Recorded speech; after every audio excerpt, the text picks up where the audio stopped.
Bien-aimé dans le Seigneur, frères et sœurs, partout où tu es, j'aimerais t'informer que l'atmosphère est en train de changer là où tu es. Que tu sois en retraite dans ta chambre, à la montagne ou à l'église, dans ta voiture, il y a une atmosphère qui se crée, une atmosphère de possibilités. Je t'informe que ton ciel est en train de s'ouvrir maintenant, c'est maintenant. Les prendre la galabo sobrali que me relava. Et praulu gulumu sobrali que de le me relava. Ya da la boss. Sabra le à la bacha da la ba. Tika biku ke polele majelu bakitawa. Ramonango.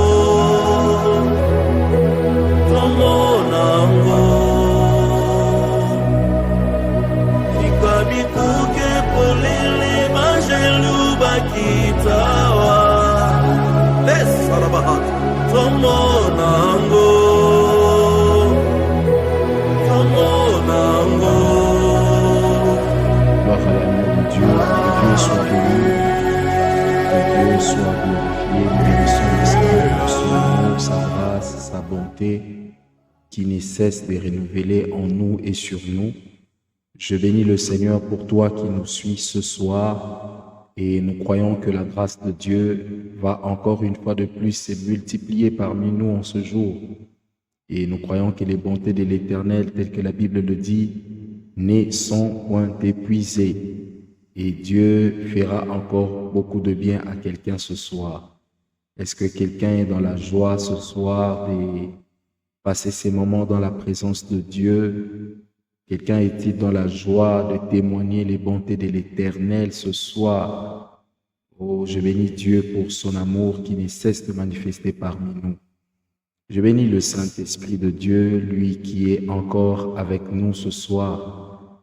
Je rends gloire et action de grâce à l'œuvre du Saint-Esprit dans nos vies. Que Dieu te bénisse, que Dieu te glorifie. Merci d'être connecté ce soir pendant ce moment et la grâce de Dieu va encore se renouveler. Je rends témoignage à l'amour et à la bonté de l'Éternel. Alléluia. Oh, combien Dieu est bon, combien Dieu est grand, combien son amour est merveilleux parmi nous. Est-ce que quelqu'un est-il en train de témoigner Dieu? Est-il quelqu'un qui est en train de témoigner Dieu ce soir? Lui qui ne cesse de renouveler sa grâce, sa bonté et son amour parmi nous. Merci Seigneur pour tout ce que tu ne cesses de faire au milieu de nous. Que ton nom soit glorifié. Que ton nom soit glorifié. Alléluia. Que Dieu soit béni. Grande est ma joie de me présenter encore devant vous ce soir et de partager la parole du Seigneur. Amen, amen. Que Dieu soit glorifié. Alors, que Dieu te bénisse. Papa, maman, toi qui vas nous suivre ce soir, nous sommes dans notre tranche d'édification où nous partageons la parole de Dieu dans l'objectif et dans le but d'édifier un cœur, une vie et une destinée. Et ce soir, il nous a été encore mandaté, nous avons été mandatés par Dieu pour parler de sa part. J'aime bien ce que la parole de Dieu dit. La Bible dit, poussés par l'Esprit, les hommes ont eu à parler de sa part. Amen, amen. Oh, que Dieu te bénisse abondamment, toi qui vas tomber sur ces messages. Et je te bénis aussi, toi qui seras en train de partager, toi qui vas partager cette prédication. Alors, le thème qui nous réunit autour de cette prédication, c'est le Dieu qui fraye le chemin. Le Dieu qui fraye le chemin. Bien-aimés dans le Seigneur, il ne faudrait pas oublier que l'Éternel est le seul et l'unique capable de changer ta situation. Alors que j'étais en train de préparer ces messages, une pensée m'est montée dans le cœur. Le Seigneur était en train de m'enseigner sur sa capacité à créer les choses qui n'ont jamais encore existé dans nos vies. savez, je vais vous dire une grande vérité. Dieu continue toujours à créer jusqu'aujourd'hui. Oui, Dieu continue toujours à créer jusqu'aujourd'hui. Parce qu'il est le seul créateur incréé. Je répète, Dieu, il est le seul créateur incréé. Dieu n'a pas été créé par quelqu'un. Dieu n'a pas été créé, mais il est à la base de toute création et créature. Voilà pourquoi, pendant que je préparais ces messages, l'Esprit de Dieu était en train de me dire, parle de ces dieux qui frayent le chemin. Alors, le but que je serai en train de poursuivre dans cette prédication sera juste de parler du Dieu qui sait frayer le chemin, mais aussi de la manière dont il fraye le chemin. Je disais, le but de mon message est de te parler du Dieu qui sait frayer le chemin, et puis de l'autre côté, je te parlerai de la manière, du comment est-ce qu'il arrive à frayer ce chemin-là. Quels sont les éléments, quelles sont ces choses mises en place afin que Dieu fraye le chemin dans la vie d'une personne. Alléluia. Je suis très heureux et très dans la joie. Alors, sans plus tarder, j'aimerais qu'on lise la parole de Dieu. On va lire ensemble la parole de Dieu dans le livre de Ésaïe chapitre 57. Ésaïe chapitre 57, le verset 14, excusez-moi, je disais Ésaïe chapitre 57, le verset 14. Je lis au nom de Jésus. La Bible dit, priez, préparez un chemin, enlevez tout obstacle du chemin de mon peuple. Je répète, priez, préparez un chemin, enlevez tout obstacle du chemin de mon peuple. Alléluia. Ici, c'est Dieu qui est en train de parler par la bouche de son serviteur, le prophète Ésaïe. Alors là, il est en train de dire, frayez, préparez un chemin pour l'Éternel. Alléluia. C'est de ces textes plutôt que je tirais mon message sur le Dieu qui fraye le chemin. Bien-aimé dans le Seigneur, laisse-moi te dire une grande vérité avant d'aller très loin dans mon message. Dieu est le seul capable de frayer un chemin là où les autres ont dit que c'était impossible. La capacité de Dieu de frayer un chemin est inimaginable. Laisse-moi te dire ce soir, Dieu est capable de tout changer dans ta vie. Il te suffit juste de croire. Tu n'as pas besoin de faire comme les autres. Tu as besoin de faire comme Dieu t'a dit. Le Dieu qui sait frayer un chemin, c'est le Dieu qui te connaît. Le Dieu que je suis venu te prêcher ce soir, c'est le Dieu qui connaît ton problème. Il connaît ta situation. Il connaît le chemin par lequel tu traverses. Ici, c'est Dieu qui est en train de parler au prophète Ésaïe. Il dit, préparez un chemin pour l'Éternel. Préparez le chemin. Enlevez tout obstacle du chemin de mon peuple. Préparez le chemin. Bien-aimé, Dieu a la capacité de mettre dans l'homme les pouvoirs, les habilités qui peuvent le permettre à frayer un chemin là où les gens ont dit que c'est impossible. Tu es en train de dire, Dieu a la capacité de mettre en l'homme, de mettre en toi qui me suis, de mettre à la personne qui va tomber sur ce message, la capacité de frayer un chemin là où les hommes ont dit que c'est impossible. Je ne connais pas par quel chemin tu traverses, je ne connais pas par quelle péripétie tu traverses, je ne connais pas les noms de tes problèmes, mais j'ai envie de te dire, Dieu est ce soir venu par la bouche de son serviteur. Dieu est venu en ce moment que tu suis ce message. Par ma bouche, il est en train de te dire, il va te capaciter dans le but de frayer un chemin là où les hommes ont dit que c'est impossible. L'objectif, lorsqu'on parle de frayer un chemin, on est en train de parler des obstacles. Je vais le dire plus tard, pendant que je serai en train d'expliquer le contexte du mot frayer selon la parole de Dieu. Mais ici, je suis juste en train de placer quelques bases avant d'évoluer. Je suis en train de dire, Dieu est le seul capable de le faire. Combien de fois tu t'es posé des questions? Combien de fois tu t'es lamenté? Combien de fois tu t'es dit que moi je ne peux pas, moi je ne peux pas, ma famille ne peut pas, mes enfants ne peuvent pas, nous ne pouvons pas, nous ceux de cette lignée nous ne pouvons pas. J'ai envie de te relater l'histoire d'un homme qui s'appelait, j'ai envie de te relater l'histoire d'un homme qui s'appelait Saül. Saül était le plus petit de sa famille. Et même sa famille était la plus petite de toutes les familles qui puissent exister. J'ai envie de te parler d'un autre homme qui s'appelait Gédéon, le plus petit de tous. Mais de là, Dieu a créé un chemin. Je ne connais pas par quel chemin tu traverses. Je ne connais pas le nom de ton problème. J'ignore peut-être le nom de celui qui te dérange. Je disais, j'ignore le nom de celui qui t'a fait du mal, mais je connais le nom de celui qui est capable de changer ton malheur en bonheur. Je disais, je connais le nom de celui qui a la capacité de changer ton malheur en bonheur. Et c'est celui dont je suis en train de te parler ce soir. Je disais, c'est celui-là que je suis en train de te parler aujourd'hui. C'est de ce Dieu-là que je suis en train de te parler maintenant. Le Dieu capable de changer ton malheur en bonheur. Le Dieu capable d'améliorer ta situation. Qu'importe le chemin par lequel tu traverses. Je disais, peu importe le chemin par lequel tu traverses, ce Dieu-là est capable. Ce soir, je suis venu te parler de lui. Le seul et l'unique. Je disais, le seul et l'unique. Le seul et l'unique. Capable de changer ton problème. C'est quoi le nom de ton problème? C'est quoi le nom de ce qui te dérange? C'est quoi le nom de ces problèmes-là? Je te rappelle, il y a un Dieu capable de frayer le chemin. Mais pour aller plus loin dans mon message, j'aimerais d'abord définir le contexte du mot frayer selon la Bible. Et après, nous allons entrer maintenant dans le vif de mon message. La manière dont Dieu peut frayer le chemin dans la vie de quelqu'un. Comment Dieu arrive à frayer le chemin dans la vie d'une personne. Par définition, le mot frayer a deux sens selon la parole de Dieu. Je disais, le mot frayer dans la Bible porte deux sens. Le premier sens du mot frayer, c'est le fait d'ouvrir une voie, rendre praticable un chemin où on écartait les obstacles.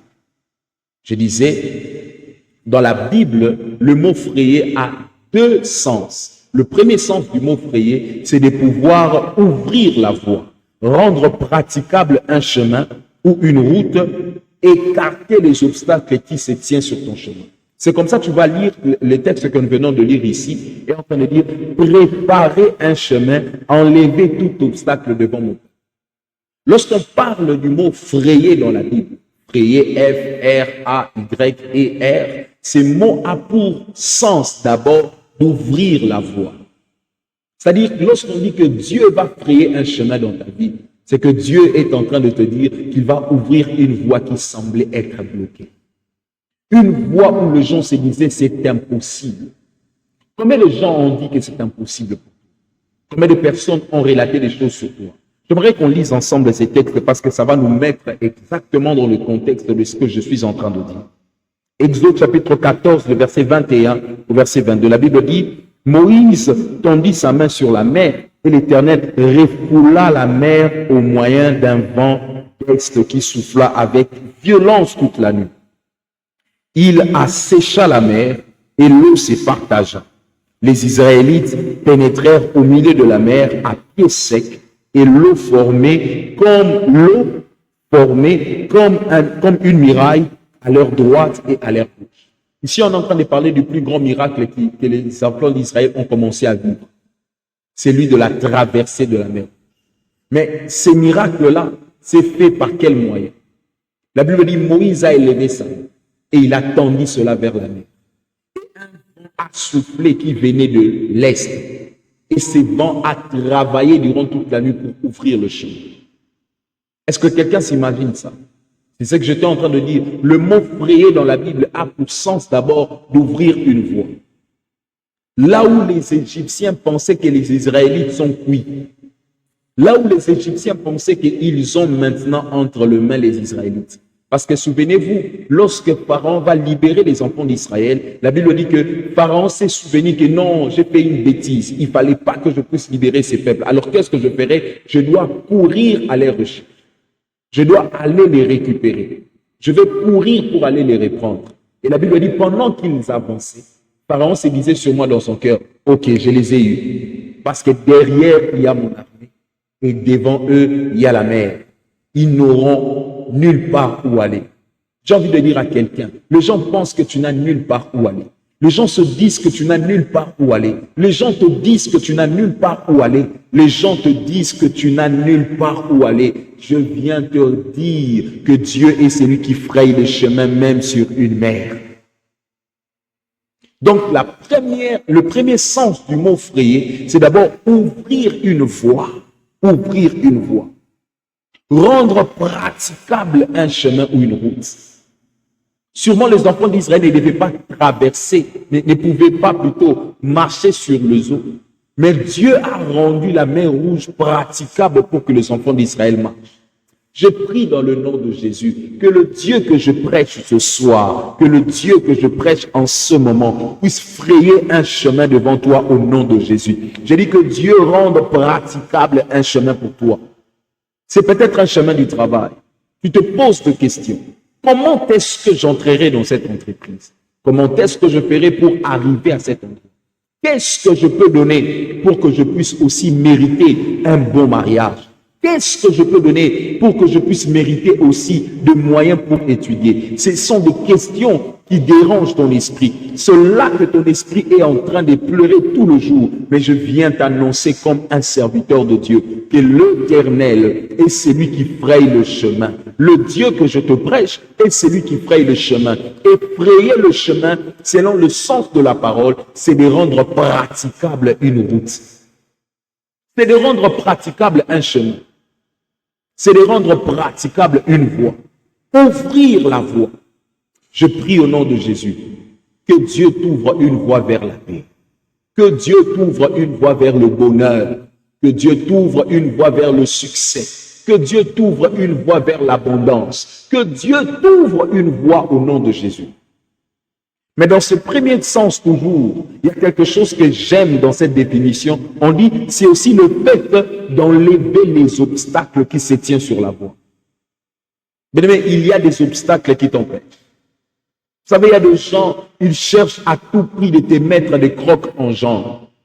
Ils sont là te jetant de peau de banane. Ils sont là voulant ta chute à tout prix. Ils ont placé les obstacles sur ta voie. Mais je prie dans le nom de Jésus que le Dieu qui sait frayer un chemin n'effrayera pas seulement un chemin, mais il enlèvera aussi les obstacles sur ton chemin dans le nom puissant de Jésus. Je disais, Dieu n'est pas seulement celui qui fraye un chemin, justement. Parce que dans le mot frayer le chemin, dans son premier sens littéraire, c'est aussi le fait d'enlever les obstacles. Les enfants d'Israël étaient déjà sur le chemin de leur délivrance. Parce que n'oubliez pas, lorsque Moïse est allé parler à Pharaon, il va dire à Pharaon, libère le peuple de l'Éternel pour qu'ils aillent le servir.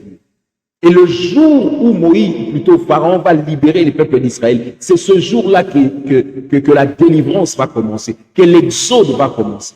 C'est-à-dire, il y a des gens, Dieu a déjà créé un chemin. Dieu a déjà ouvert la voie vers ta bénédiction. Mais le problème, c'est que sur la voie que l'Éternel a ouverte, il y a un obstacle. Sur cette voie que l'Éternel a pu ouvrir pour toi, il se fait qu'il y a un obstacle qui empêche ta marche. C'était le cas pour les enfants d'Israël. Il y avait un obstacle permanent. Il y avait un obstacle qui s'est présenté devant eux. Il y avait un obstacle. Les enfants d'Israël commençaient à se dire, j'aime ces textes, Exode chapitre 14, vous allez voir, les enfants d'Israël sont en train de dire à Moïse, pourquoi tu ne nous avais pas laissés en Égypte pour manger le concombre là-bas? Au lieu de venir mourir ici, sur une mer, alors que nous n'aurons même pas des sépulcres où les gens viendront nous commémorer. Parfois, ça nous arrive. Tu dis à Dieu, Seigneur, pourquoi tu as voulu que je naisse dans cette famille? Il y a des gens comme ça qui se posent des questions pareilles. Seigneur, pourquoi tu as voulu que je naisse dans ces pays? Pourquoi tu as voulu que je sois dans ces contextes? Pourquoi tu as voulu que je sois dans cette entreprise? Pourquoi? Il n'y a que des questions comme ça qui montent dans ton esprit. Mais je viens t'annoncer comme un prophète. Dieu est capable d'enlever l'obstacle qui t'empêche à avancer vers ta destinée. Je disais, Dieu, il est capable d'enlever l'obstacle qui t'empêche à marcher vers ta destinée. Je déclare au nom de Jésus, s'il y a un obstacle qui empêche ta marche vers ta délivrance, qui empêche ta marche vers ta bénédiction, qui t'empêche vers ton ascension, je libère au nom de Jésus la puissance de Dieu, afin que l'Éternel enlève l'obstacle. Dans le premier sens du mot frayer, je disais, c'est le fait d'ouvrir une voie. C'est le fait d'ouvrir une voie. De rendre praticable un chemin ou une route. et d'en enlever les obstacles. Donc quand tu dis à Dieu, Seigneur, fraye devant moi un chemin, dans son premier sens, Dieu fait ses travaux ici. 1, il ouvre la voie. 2, il rend la voie praticable. Et 3, il enlève les obstacles. Vous savez, les obstacles, a pour objectif de ralentir notre marche. Les obstacles ont pour objectif d'enlever la foi, de combattre notre fermeté, de combattre notre assurance. Il y a des gens comme ça, il y a des situations qui s'élèvent devant vous, qui combattent votre foi en Dieu. Des situations qui sont en train de combattre ta marche avec le Seigneur, qui est en train de combattre ta vie de prière. Il y a certaines ouvertures, tu penses que ce sont des ouvertures. En réalité, ce sont des obstacles dont le diable met sur ton chemin pour que tu n'évolues plus dans ta vie de prière et de consécration. J'en connais comme ça plusieurs personnes. Ou après que les choses ont commencé à s'ouvrir devant eux, après que certaines opportunités ont commencé à se présenter devant eux, ces gens-là, ils ont fui de la face de l'Éternel. Est-ce que vous pensez que ce sont des opportunités en réalité? Je ne le crois pas, parce que j'aime la parole de Dieu. La Bible dit, la bénédiction de l'Éternel, elle enrichit et elle ne la fait suivre d'aucun chagrin. Quand une bénédiction vient dans ta vie et commence à t'amener de chagrin, commence à t'amener des pertes, commence à t'amener une vie de désordre, sache-le bien que ce n'est pas quelque chose qui vient de Dieu. Parce que lorsqu'une chose vient de l'Éternel, la Bible dit, elle vient avec l'abondance. Elle vient avec l'enrichissement. Elle vient avec une paix. Lorsque tu es béni, mais que tu n'as pas de paix, ce n'est pas de Dieu. Je disais, lorsque tu es béni et que tu n'as pas de paix, sache-le bien, ça ne vient pas de Dieu. Et la Bible dit, les enfants d'Israël sont avancés et ils ont marché à pied sec. Ma prière au nom de Jésus, que Dieu te permette à marcher à pied sec au nom puissant de Jésus. Deuxième sens du mot frayer. Deuxième sens du mot frayer selon la Bible. Dans le premier sens, je vous ai expliqué ici, mais dans son deuxième sens, le mot frayer veut aussi dire faciliter l'accès ou l'ascension à quelque chose. Je répète, le mot frayer dans son deuxième sens selon la Bible signifie aussi faciliter l'accès et accéder dans une dimension élevée ou l'ascension à quelque chose. Lorsqu'on parle du mot frayer dans son deuxième sens, ça veut dire aussi, je répète, ou je me répète, faciliter l'accès ou l'ascension à quelque chose. C'est pourquoi je prie avec le Saint-Esprit, que Dieu fraye un chemin. Qu'est-ce que cela veut dire? Que Dieu te facilite l'accès et facilite ton ascension dans cette entreprise. Oh my God. Je dis que Dieu facilite l'accès et ton ascension dans cette organisation. Que Dieu facilite ton accès et ton ascension dans le domaine et les circuits fermés où les gens n'entrent pas. Parce que lorsqu'on dit Dieu a créé pour moi un chemin, ça veut aussi dire Dieu me facilite mon accès. Vous savez, accéder dans certains sillages, accéder dans certaines dimensions, accéder dans certains milieux, ce n'est pas chose facile. Ce n'est pas une mince affaire.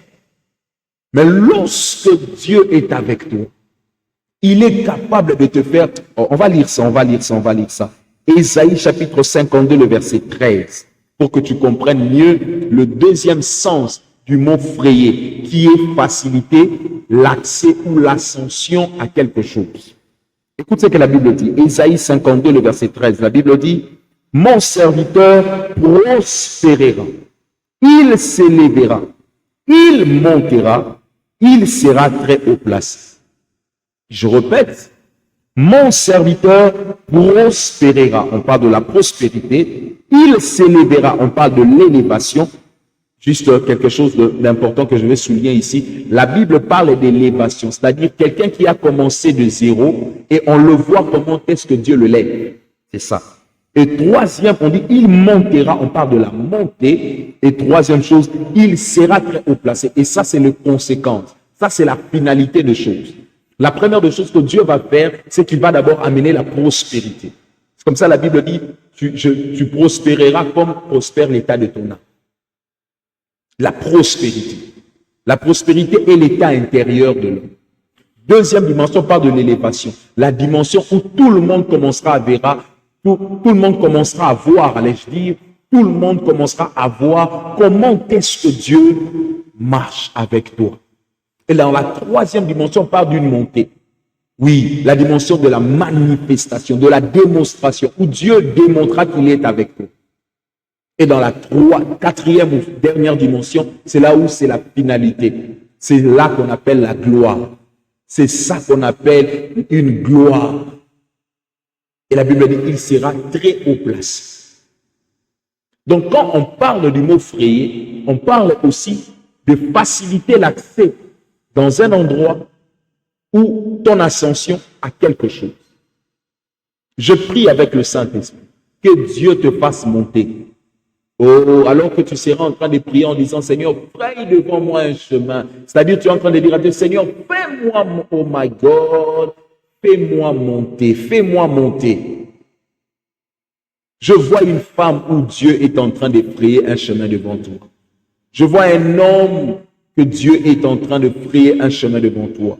Je vois une famille où Dieu est en train de frayer un chemin devant vous. Je suis en train de voir une entreprise que Dieu est en train de frayer un chemin pour toi et pour ton entreprise. Oui, Dieu va te faciliter l'accès au crédit. Il va te faciliter l'accès au financement de ton projet. Dieu va faciliter l'accès au financement de ces projets-là au nom de Jésus. Puisqu'il n'est pas un homme pour mentir. Vous savez, il y a des gens qui conçoivent des projets pour détruire les autres. Mais toi, tu conçois tes projets pour bénir le peuple. Tu conçois un projet pour que ta famille soit nourrie. Tu conçois un projet, pas de vol, mais un projet qui va permettre l'élévation de ta destinée, qui va répandre le nom de Jésus autour de toi. Je prie que l'Éternel Dieu que je prie ce soir fraye un chemin à ces projets-là au nom de Jésus, qu'il amène ces projets à son apogée, qu'il amène ces projets, je disais, à son apogée au nom puissant de Jésus. Frayez le chemin. Le Dieu que nous cherchons, que nous prions, fraye le chemin. C'est pourquoi je prie au nom de Jésus, que ce message te bénisse abondamment au nom de Jésus. Oui, que ce message que tu es en train de dire puisse te bénir abondamment au nom de Jésus. Mais aussi, il y a maintenant quelque chose de très important et c'est ici que je commence à prêcher. C'est ici que je commence maintenant à faire asseoir mon enseignement. Et je veux que tu me suives à partir d'ici avec beaucoup d'attention, s'il te plaît. Avec beaucoup de respect que je te dois, commence maintenant à me suivre dès maintenant avec beaucoup d'attention. Parce que c'est ici que se cache le secret qui poussera Dieu à frayer le chemin dans ta vie. C'est ici que se cache le secret qui va pousser le Saint-Esprit à frayer le chemin devant toi. C'est ici. Comment Dieu arrive à frayer le chemin dans nos vies? Comment Dieu arrive à frayer le chemin dans nos vies? J'en ai énuméré 3 points pour que cela soit court, afin que je finisse mon message aujourd'hui. Dieu commence par frayer le chemin dans la vie d'une personne que, premièrement, lorsque la personne sait reconnaître ses limites. Ça, c'est un. Dieu commence à frayer le chemin dans la vie d'une personne lorsque la personne commence à reconnaître ses propres limites. Lorsque la personne commence à reconnaître ses limites, c'est à ces moments que Dieu commence à frayer le chemin. La première des choses que j'aimerais que tu notes, je disais, c'est la première des choses que j'aimerais que tu notes. Comment Dieu arrive à frayer le chemin dans la vie d'une personne? Lorsque la personne commence à reconnaître ses limites. Bien aimé, quand tu ne sais pas reconnaître tes limites, quand tu ne sais pas admettre que ici je suis buté, Dieu n'arrivera pas. Dieu ne fera rien. Vous savez, il y a des moments où Dieu nous regarde comment est-ce que nous luttons. Dieu a seulement besoin que nous puissions lâcher prise en lui disant, viens prendre le relais. Je suis fatigué. En lui disant, Seigneur, viens prendre le relais. Je suis fatigué. Savoir reconnaître ses limites laisse à Dieu l'opportunité de t'éprouver combien il est illimité. Je répète, savoir reconnaître ses limites donne l'accès à Dieu de te prouver combien il est illimité. Le moment où toi tu reconnais, tu admets être limité, c'est là que Dieu va prendre le relais pour te prouver combien lui il est illimité, combien rien ne peut le limiter. J'aime toujours le dire aux gens, j'aime toujours le dire et je l'insiste toujours. Vous savez, ce n'est pas Dieu qui est buté au problème qui se présente devant nous. C'est nous qui sommes butés. Et Dieu, lorsque nous laissons le problème à Dieu, Dieu nous démontre que lui ne peut être limité par une situation. Je me rappelle encore de cette dame avec qui nous avons échangé. Je ne priais pas avec elle et elle ne priait pas aussi avec moi. Mais nous étions en train d'échanger, juste elle m'expliquait un problème qui s'est passé dans son couple. Et pendant qu'il m'expliquait ses problèmes, elle était en train vraiment de chercher des voies et moyens à sortir de cette situation. Et dans mon cœur, l'Esprit de Dieu me disait, demande-la de lâcher prise. À un moment, j'ai commencé moi aussi à lutter avec la voix de l'Esprit. Mais après, je me suis dit, ça vient de Dieu. Je vais quand même dire. J'ai dit à la dame, Dieu me dit de te dire, lâche. Lâche. Il m'a dit, mais non, prophète, je ne peux pas lâcher cette affaire. Je dois l'amener jusqu'au bout. Et je prie que Dieu me donne le moyen. J'ai juste dit un mot. J'ai dit, il y a des choses où Dieu aime tirer sa gloire lui seul. Et quand j'ai dit ça, elle était comme perdue. Mais quand même, elle a obéi, elle a lâché prise. Et plus tard, des années passées, on a repris contact. Et c'est là qu'elle va me dire, homme de Dieu, le jour où tu m'avais dit de lâcher prise, c'est le même jour que j'ai vu Dieu agir de manière extraordinaire. C'est elle qui va me dire ça. Le jour où tu m'as dit seulement de lâcher, c'est le jour où j'ai vu Dieu agir de manière extraordinaire. Ici, j'aimerais dire à quelqu'un quelque chose. Lorsque Dieu te demande de lâcher, c'est parce que lui, il a la clé de changer la situation. Quand tu ne sais pas t'avouer devant Dieu, bien-aimé dans le Seigneur, c'est perdu d'avance. Souvent, les gens du monde disent quoi? Il y a 4 personnes pour qui on doit être ouvert. Le premier, c'est ton médecin. Le deuxième, c'est ton avocat. Le troisième, c'est ton pasteur. Et le quatrième, je ne sais pas moi, c'est qui. Il y a 4 personnes comme ça. Auquel tu dois être ouvert à quelqu'un. Après, il y a ton mari aussi. Pour ceux qui sont fidèles et confiantes. Mais j'aimerais te dire, ces 4 personnes-là, au devant de Dieu, ils ne sont rien. Seul Dieu est capable d'entendre ta voix lorsque tu me dis, Père, je suis limité. J'aimerais qu'on lise ces textes rapidement, ça va nous mettre encore dans le parfum de ce que je suis en train de te dire ici.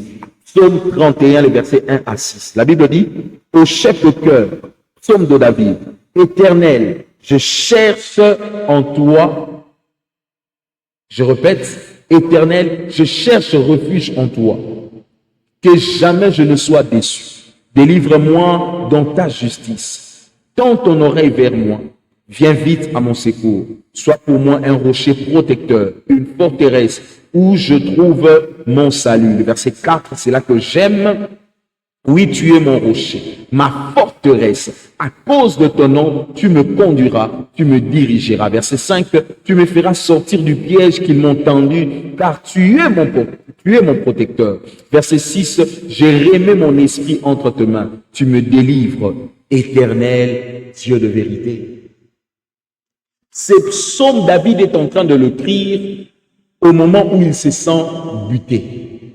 Au moment où il a combattu et s'est dit, voici mes limites. Vous savez, quand tu lis ce psaume, tu comprends que c'est un psaume de quelqu'un qui verse son cœur devant le Père.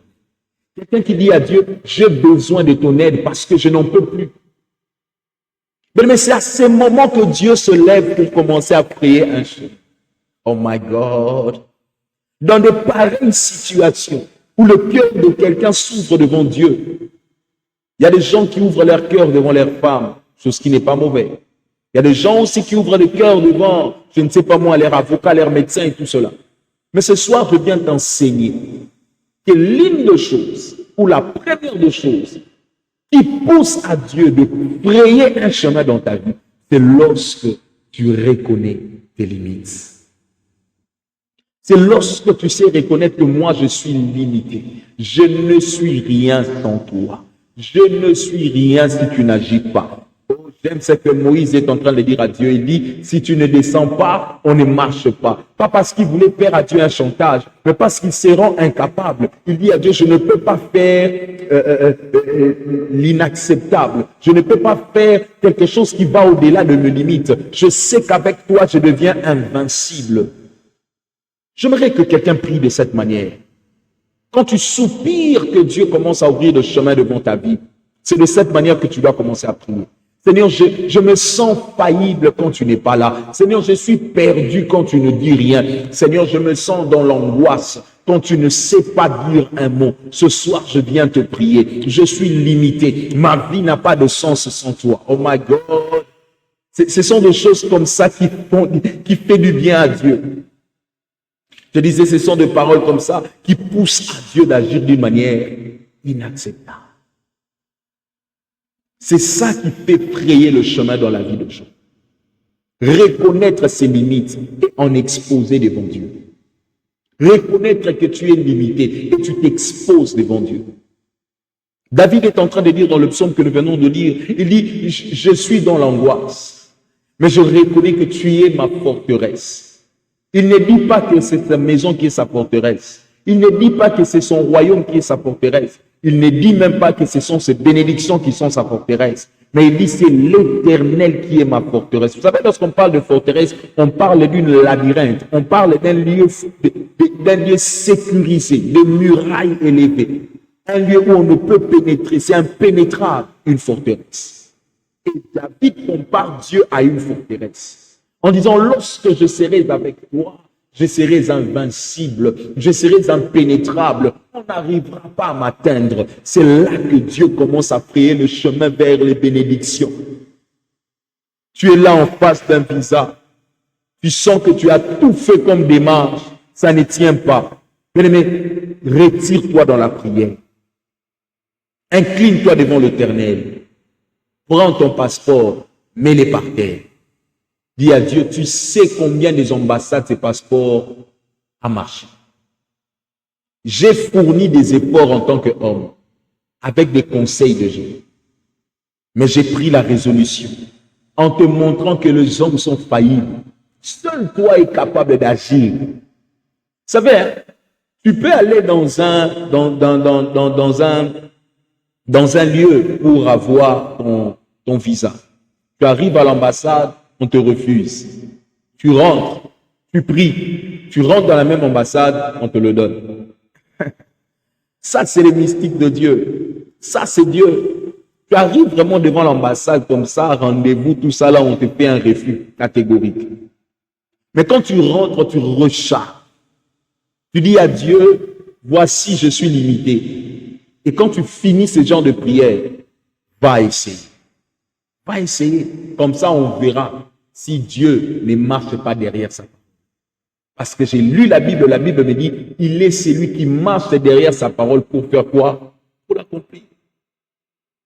À un moment, il y a des moments, faites des choses, pas parce que les gens vous conseillent, mais agissez selon le modèle que Dieu veut. Il y a un modèle que Dieu attend. Il y a un modèle. Dieu te dit, va prier. Quand on sait reconnaître ses limites, Dieu commence à frayer le chemin. Quand on sait avouer ses limites devant Dieu, Dieu commence à frayer le chemin. Mais il y a un problème ici, et c'est ça qui va m'amener au deuxième point. Il y a de ces gens, oui, il reconnaît qu'il est limité, mais au lieu de se tourner vers Dieu, il se tourne encore vers d'autres solutions. Oui, il y a des gens, il reconnaît qu'il ne peut pas entrer dans cette entreprise. Au lieu de se tourner vers Dieu, il part chercher une recommandation de quelqu'un. Or, La manière de travailler de Dieu, ce n'est pas de lui donner de pistes de fonctionnement. Non. Dieu, on lui laisse être lui-même initiateur et lui-même celui qui accomplit. Quand tu veux laisser Dieu, quand tu viens proposer à Dieu la manière de faire, Dieu n'agit pas. Dieu a sa propre méthode ou ses propres méthodes. Dieu a une manière unique à lui seul d'agir.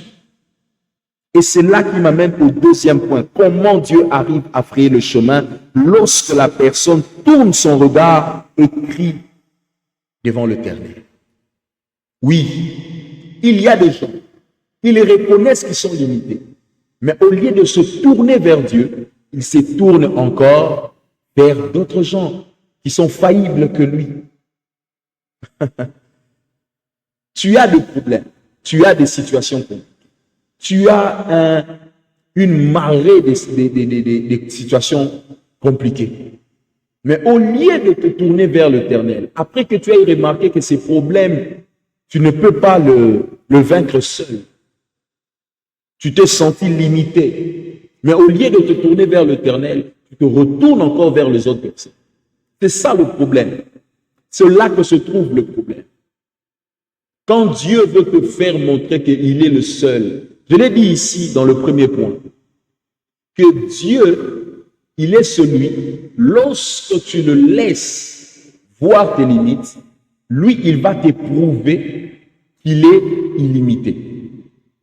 Je répète, Dieu est celui qui, lorsque tu le laisses voir tes limites, lui, il va te prouver que lui, il est illimité. Peu importe les choses qui se présentent. Souvent, il y a des situations qui se décident de nous stopper le chemin pour la simple et la bonne raison. Parce que nous pensons que l'oncle est capable de résoudre ça. Moi, je suis de ceux qui j'ai vu comme ça et Dieu m'en a enseigné beaucoup, surtout par rapport à ces deuxièmes points. Dieu m'a enseigné beaucoup. Tu es là en face d'une situation où quelqu'un travaille dans cette entreprise, un oncle, un membre de la famille travaille là-bas. Mais on te dit non, il n'y a pas moyen. Ce n'est pas parce qu'il refuse, mais parce que Dieu veut te faire comprendre que tu agis selon la mauvaise méthode.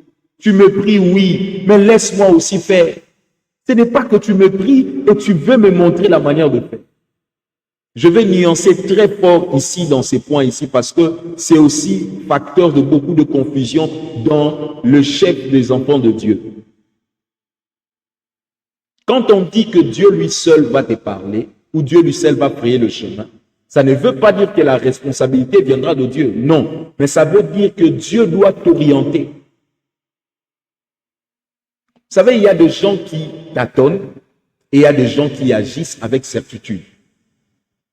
Moi, par exemple, j'ai eu à tâtonner plusieurs années de prière. J'ai reconnu mes limites en me disant, Seigneur, je ne peux rien. Et quand j'ai reconnu mes limites, au lieu de se tourner vers Dieu pour que Dieu me montre la manière d'agir, moi, j'ai commencé à vouloir amener Dieu dans mon terrain. Combien de fois je n'ai pas fait des lettres j'ai l'honneur? Je me rappelle même un jour, je suis allé dans une entreprise, dans une société de sécurité, une agence de sécurité et de gardiennage. J'arrive là-bas, c'était le GSP, oui, GSP. J'arrive là-bas, j'étais d'abord, le seul qui avait un diplôme d'université. Tous qui étaient là avaient des diplômes juste de bac. Je dis bien le seul. Donc, un profil qui me mettait déjà en avant que tout le monde. Tellement que j'avais besoin du travail. J'arrive là, premier test, on nous donne des feuilles, on dit écrivez une lettre de motivation. Tac, tac, tac, tac, tac, tac, j'écris ma lettre de motivation, tac, tac, tac, je fais la mise en page, tout ça là, en manuscrit. Je finis, je remets. On cherche à corriger 4 fautes d'orthographe. On le met à côté. On recrute, on prend le feuille des autres. On voit qu'il y avait d'autres qui avaient 10 fautes, d'autres 20 fautes, d'autres toute la feuille. Donc, je suis sorti le seul qui n'avait que 4 fautes. On m'appelle maintenant pour l'entretien. Je commence à parler à la dame qui nous recrutait. J'ai parlé, j'ai débattu, toutes les questions étaient répondues. Nickel. Lorsque seulement on a commencé à vouloir me doter de ma tenue, je vois, on appelle la personne qui devait me donner la tenue. La personne part, quand elle revient, elle dit, oh non, on arrête les recrutements pour aujourd'hui, on va vous rappeler plus tard. Vous savez, ce jour-là, je suis rentré, j'étais fâché contre Dieu. Et le comble de tout, c'est que j'ai rentré à pied. J'ai rentré à pied. Des Gombe, jusque vers Willery, à partir de Gombe. Donc, quand je dis Gombe, c'est vraiment centre-ville, jusque vers Willery. C'est à Willery que je rencontre un de mes amis qui est motard, qui va me prendre sur sa moto, qui va m'amener jusqu'à Ngiringiri, où j'étais sous-logé chez quelqu'un. Chemin, je disais des choses à Dieu qui n'étaient pas bonnes. Mais c'est après, plus tard, quand j'ai eu un autre travail, que j'ai compris que Dieu ne voulait pas.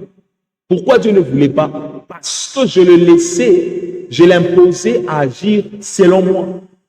Et je peux vous dire que le travail que j'ai trouvé, c'était 5 fois plus meilleur que celui dont je voulais avoir. 5 fois plus meilleur. Par rapport au traitement, le salaire, conditions de travail, je dis bien 5 fois plus meilleur. Quand Dieu te demande quelque chose, laisse-lui agir. Je vais lire avec toi un texte, ça va nous amener encore à mieux comprendre. Exode chapitre 14, verset 10. La Bible dit ceci. Pharaon approchaient les Israélites, levaient les yeux et virent que les Égyptiens étaient en marche derrière eux. Et ils éprouvèrent une grande frayeur et crièrent à l'Éternel. C'est-à-dire les peuples d'Israël sortis de l'Égypte, pendant qu'ils marchent pour atteindre de l'autre côté, ils ont vu derrière eux une armée qui venait. Le problème ici, c'est qu'Israël savait leurs limites. Ils ont reconnu leurs limites en se disant, ah, Wapenza, ici nous sommes morts. Mais le problème, ce n'était pas le fait qu'ils soient morts. Mais regarde ce qui va se passer ici. C'est qu'au lieu de commencer à s'apitoyer sur leur sort, ils ont commencé à crier à l'Éternel. Mais Dieu commence à frayer le chemin lorsque on sait crier à lui. Oui, je reconnais que je suis limité. Oui, je reconnais que je n'ai pas la force qu'il faut. Oui, je reconnais que je ne peux rien. Mais le problème, ce n'est pas reconnaître simplement, mais c'est aussi de pouvoir agir. Or, la manière d'agir, ce n'est pas toi qui vas agir, mais tu commences maintenant à faire intervenir Dieu. Dès lors que Dieu commence à faire son intervention dans la situation change. Crier à Dieu est l'une des méthodes les plus efficaces en termes d'exaucement rapide. Je répète, crier à Dieu est l'une des méthodes les plus efficaces en termes d'exaucement rapide. Une personne qui sait crier à Dieu, quand je dis crier, c'est-à-dire pas crier sur Dieu, mais crier à l'Éternel. L'exposer son cœur. Le deuxième texte va mieux nous expliquer ça. Le psaume 107, le verset 28. Un psaume que beaucoup de gens connaissent. La Bible dit, dans la détresse, ils crièrent vers le Seigneur et il les fit sortir de leur désarroi. Dans d'autres textes, on dit de leur angoisse. C'est vrai, ma sœur, tu as reconnu que tu es limité. Tu as reconnu que oui, les parents sont limités.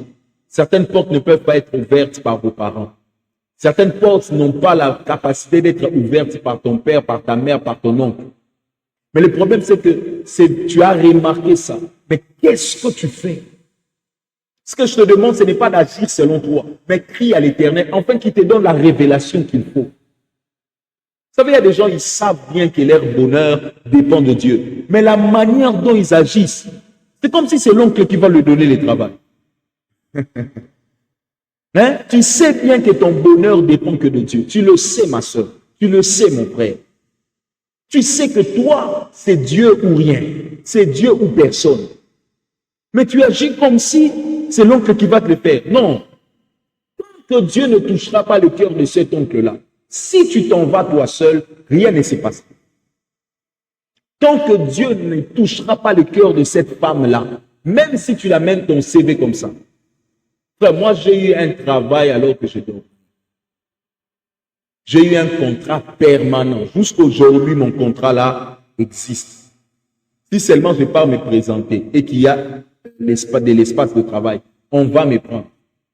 Mais si je vous dis comme j'ai eu ce travail-là, je dormais au salon de ma tante à la commune de Lem. Je dormais dans son salon. 5h30 comme ça. Je vois, on frappe à la porte. À l'époque, on m'appelait combattant. Combattant, un de mes amis aussi. Moi aussi, je l'appelais combattant. Lui m'appelait aussi combattant. Combattant, combattant. Je dis, oui, c'est qui? C'était déjà un peu ivre du sommeil. Il frappe encore. Combattant, combattant. Quand j'ai entendu la deuxième fois, j'ai dit, ah, combattant, oui, Yaka, sors dehors. Je sors dehors.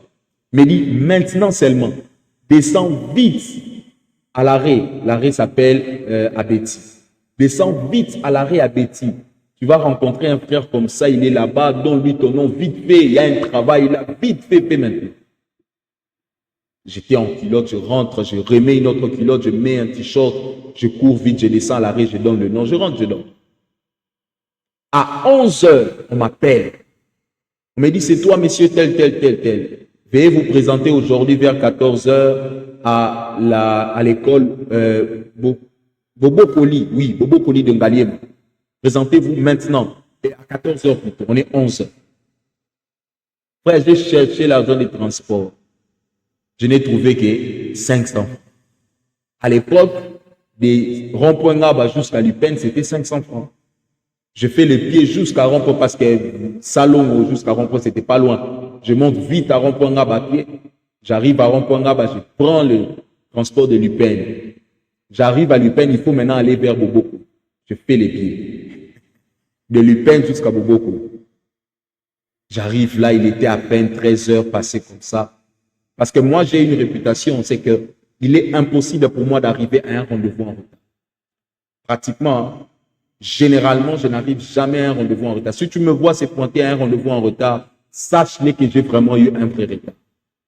Moi, j'arrive souvent à des rendez-vous 30 minutes avant, 45 minutes avant, 15 minutes avant. Je n'arrive jamais au rendez-vous à l'heure, genre pile poil. Non, j'arrive toujours quelques minutes d'avance pour des raisons spirituelles et aussi pour des raisons de réputation. Et je me pointe là aux 13 heures passées, de 30 minutes ou 40 minutes comme ça. Je m'avance, je vois le genre, je me présente. Oui, moi c'est tel, tel, j'ai rendez-vous à 14 heures. Et c'est que j'étais arrivé. On me dit, ah ok, d'accord, c'est toi, telle personne, rentre. Quand j'entre, je ne sais même pas quel travail je vais faire. Directement, carte de service. Va là-bas, on te fait la capture. Pas, donne le nom, donne ceci, pas en finant, on te donne la carte de service. On te dit, jeudi, viens, vous avez formation. Oh, quelle formation encore? C'est quand je rentre maintenant que je commence à demander, il s'agit de quoi? M'explique, on m'explique, on m'explique. Oh ouais, je vois maintenant. Et ce travail-là, jusqu'aujourd'hui, je l'ai. Mais moi qui cherchais à aller travailler dans la sécurité, cherchais à aller travailler, je ne sais pas moi, dans des boutiques, dans des magasins des gens, chez les Chinois. J'ai travaillé chez un Chinois seulement une semaine. Je commence le lundi, le samedi, on me chasse. On me chasse pour une chose banale. Ça, c'est Dieu. Pourquoi? Parce que tu as besoin de t'en sortir d'une situation par toi-même, avec tes propres capacités. Alors que Dieu n'est pas dedans. Quand Dieu approuve les voies, oh Jesus. Bien, dans le Seigneur, ne néglige pas cet aspect. Ayez l'habitude de vous tourner vers le Seigneur. Après que vous ayez constaté vos limites, ayez l'habitude de vous tourner vers le Seigneur. Ayez cette habitude de regarder vers le Seigneur. C'est très important. Une personne qui ne regarde pas vers le Seigneur rencontrera toujours des difficultés sur son chemin. Et il se dira, mais comment ça m'arrive qu'à moi? Non, ça n'arrive qu'à toi. Parce que tu n'arrives pas à comprendre que lorsqu'on regarde à l'Éternel, on laisse l'Éternel nous conduire. Fais cet exercice avec moi. Là où tu es, regarde seulement ta toiture et commence à marcher en regardant la toiture. Tu ne vas pas bien marcher. Tu vas soit cogner quelque chose, cogner quelqu'un ou même tomber ou te faire du mal. Mais lorsque tu regardes vers ta toiture et quelqu'un te dit avance, et pendant que tu avances, il te dit stop, regarde et va à droite, tu verras que tu es bien orienté. Pourquoi? Parce que toi, tu n'as pas les yeux sur l'itinéraire. Tu as les yeux fixés vers le Seigneur. Et en ayant les yeux fixés vers l'Éternel, lui connaît le chemin, il commence à te guider. Bien-aimé dans le Seigneur, n'éprouve pas que tes limites devant Dieu, mais laisse-lui aussi agir. Laisse-lui aussi te conduire. Laisse-lui aussi prendre le volant. Laisse-lui conduire. Laisse-lui le chemin. Laisse-lui. C'est quand tu le laisses que tu commenceras à constater comment est-ce qu'il fraye maintenant le chemin. Comment est-ce qu'il est capable de créer le chemin même dans un désert. Je vais prendre le dernier point et je vais finir par ici. Comment Dieu arrive à frayer le chemin dans la vie d'une personne? Troisième et dernier point, c'est lorsque la personne sait lui faire confiance. C'est lorsque la personne sait lui faire confiance. On a parlé de regarder à l'Éternel, mais le troisième point, c'est de lui faire confiance. Vous voyez, un aveugle a confiance à son bâton. Il n'a pas de yeux. Ses yeux, c'est son bâton. Ses yeux, c'est les bâtons qu'il a. Quand le bâton compte quelque chose, il sait qu'il y a un obstacle devant lui. Il fait confiance au bâton qu'à la voix des hommes. J'ai déjà vu comment est-ce qu'un aveugle marche. Un aveugle fait confiance plus à son bâton que à la voix des hommes. La notion de la confiance a toujours été liée à l'attachement. Un homme de confiance, c'est une personne qui s'attache. Je viens de vous donner l'exemple d'un aveugle ici. Un aveugle est toujours attaché à son bâton. Ce n'est pas le bâton, c'est la personne qui le conduit. Il y a comme une forme d'attachement indéniable. Ça ne peut pas être fracassé. C'est ça qui pousse à Dieu de frayer le chemin devant nous. Je vais lire avec toi un texte rapidement. Matthieu chapitre 14, verset 29 au verset 28 au verset 29. La Bible dit, Pierre lui dit, si c'est toi, ordonne de venir vers toi sur les eaux. Verset 29, viens, dit Pierre, descendu du bateau, marcha sur les eaux et vint vers Jésus. C'est-à-dire, Pierre a parlé à Jésus.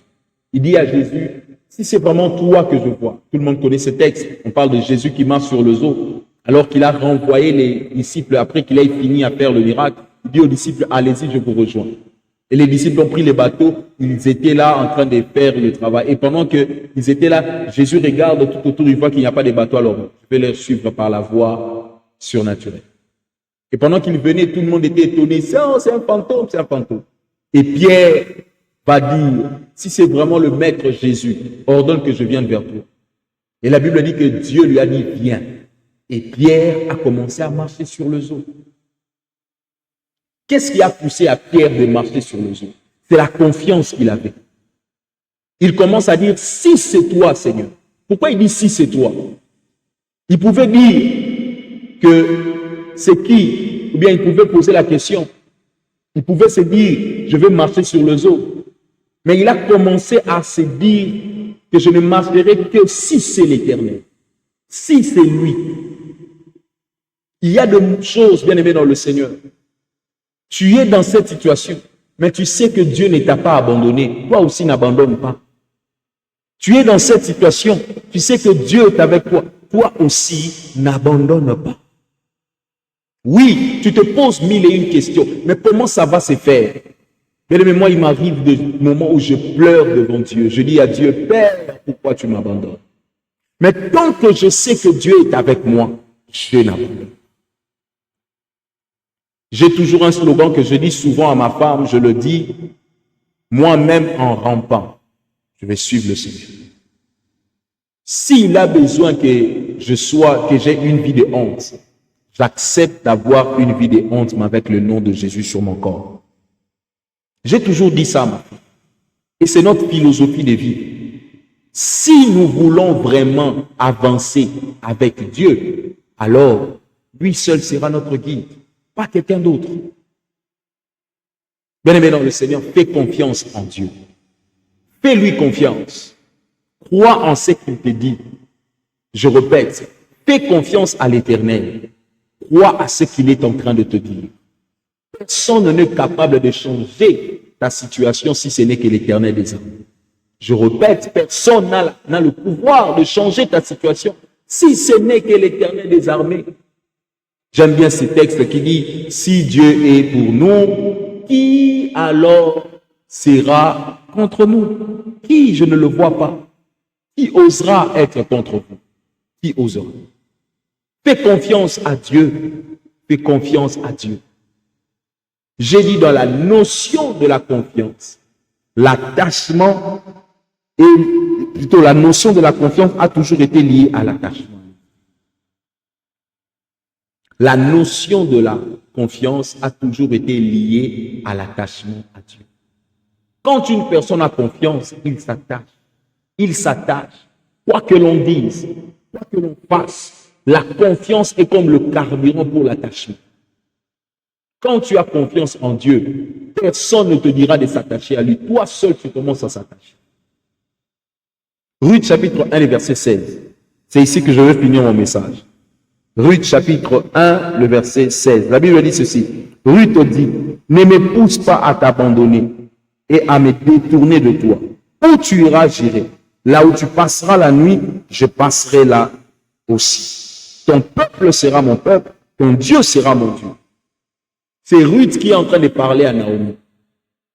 Après que les deux fils de Naomi sont morts et son mari, la Bible dit que Naomi était restée avec deux enfants, deux de ses belles filles, Orpa et Ruth.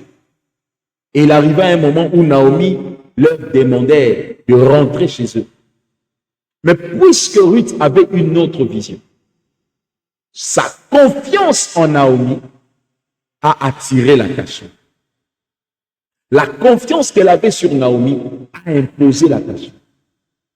Comment quelqu'un peut arriver de dire ces choses à une femme inconnue? Je souligne ici que Naomi n'était pas une femme qui a grandi dans la ville de Moab. Naomi a grandi à Bethléem. Elle est une femme de Bethléem, une native de Bethléem.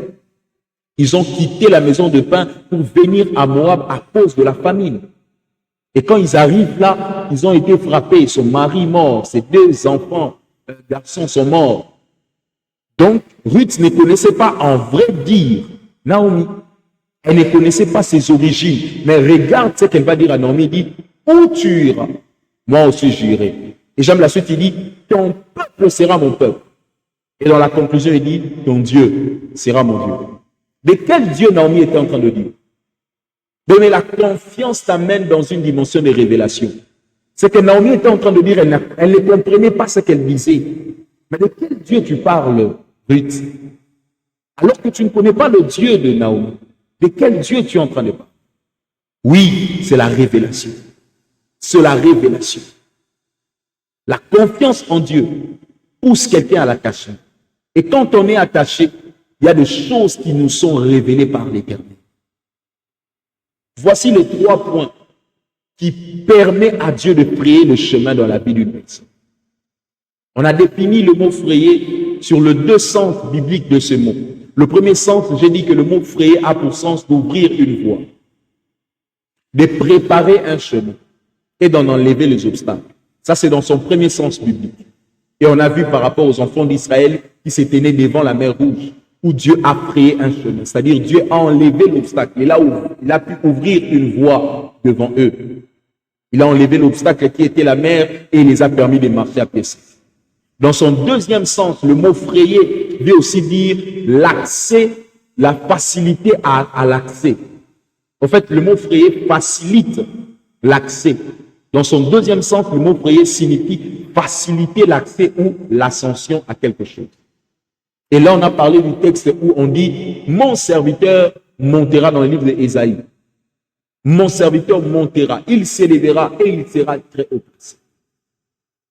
Ce sont les deux sens du mot frayer selon la Bible. Selon la Bible, lorsqu'on parle de frayer, on parle de l'aspect d'ouverture, de l'aspect d'enlever les obstacles, mais dans un autre aspect, on parle aussi de l'ascension, de la facilité d'accès. Et là, on a expliqué les trois choses qui permettent à ce que Dieu commence maintenant à frayer le chemin. La première des choses, c'est la reconnaissance de ses propres limites. Une personne qui sait reconnaître ses limites, c'est cette personne-là que Dieu commence à frayer un chemin devant lui. La deuxième des choses, on a dit, c'est aussi le fait de tourner ses regards vers Dieu. C'est bien beau de reconnaître ses limites, mais c'est aussi mieux de tourner maintenant ses regards vers Dieu, de tourner les regards vers celui qui a la solution. Tu ne te dis pas seulement que je suis limité, mais tu regardes maintenant vers celui qui a les solutions, vers celui qui détient les solutions de ta vie. Et dans la troisième dimension, ou dans la troisième position, c'est le fait de faire confiance. Après que tu aies reconnu tes limites, après que tu aies tourné tes regards vers lui, laisse-lui faire. Laisse Dieu faire. Laisse-lui agir. Ne le montre pas le mode opératoire. Ne le montre pas la manière de faire. Laisse-lui faire. Voici les trois points dont nous avons parlé. Et c'est au travers de ces choses que j'aimerais t'inviter, bien-aimé dans le Seigneur, de prendre un temps dans la prière. Peut-être pas avec moi, peut-être toi seul. Peut-être dans ta maison, avec ta famille, avec tes frères et sœurs. Prenez le temps dans la prière. Priez conformément à ces messages. Demandez à Dieu. Montrez à Dieu que vous êtes limité. Si déjà vous l'avez fait, tournez maintenant vos regards vers lui. Dites-lui, oui, je suis limité, mais regarde maintenant, me voici. J'ai besoin de ton aide. Si aussi cela a été fait, faites-lui confiance. Je n'ai jamais vu quelqu'un qui a fait confiance à Dieu et perdre. J'aime toujours dire aux gens, ça t'écoutera toute la vie si tu ne fais pas confiance à Dieu. Mais ça t'écoutera le bonheur de ta vie si tu le fais confiance. Ça t'écoutera le bonheur de ta vie. Tu en récolteras le bonheur de ta vie si tu fais confiance à Dieu.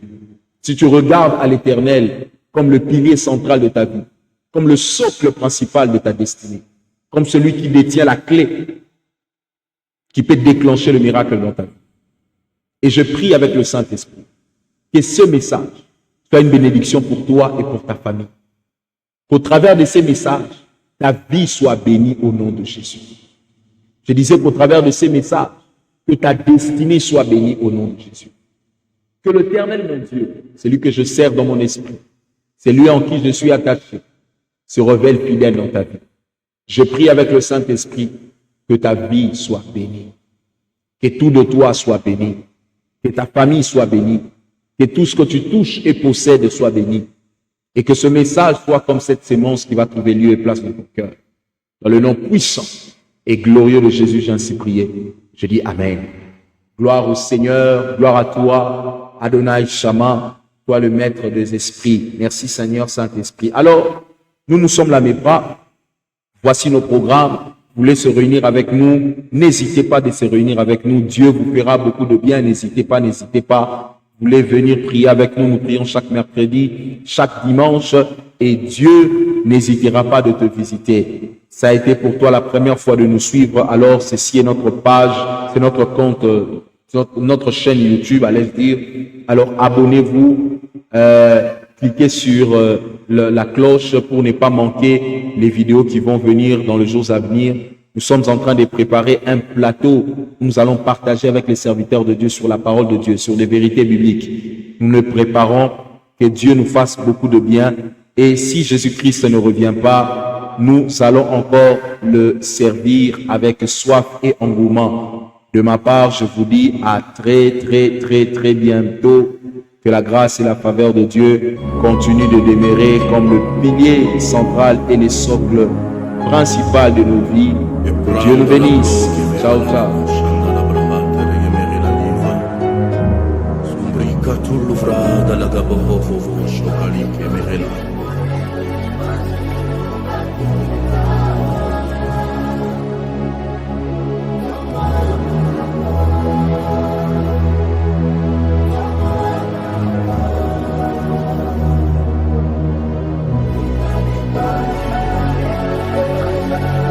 Bien-aimé dans le Seigneur, frères et sœurs, partout où tu es, j'aimerais t'informer que l'atmosphère